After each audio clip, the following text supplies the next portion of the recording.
Saksakallan gunarnavasya Vande Guru Sri Charanaravindan.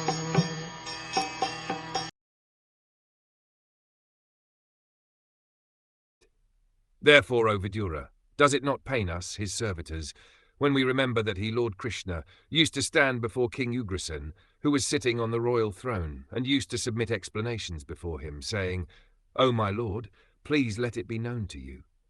Lord Krishna's gentle behavior before his so-called superiors, such as his father, grandfather, and elder brother, his amiable behavior with his so-called wives, friends, and contemporaries, his behavior as a child before his mother Yashoda, and his naughty dealings with his young girl friends cannot bewilder a pure devotee like Uddhav.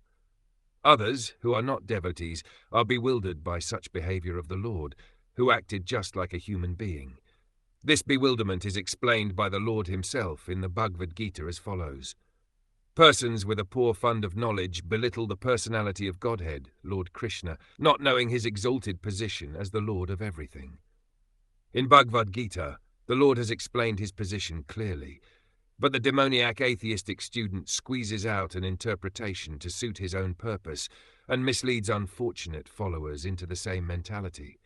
Such unfortunate persons merely pick up some slogans from the great book of knowledge, but are unable to estimate the Lord as the supreme personality of Godhead. Pure devotees like Uddhav, however, are never misled by such atheistic opportunists.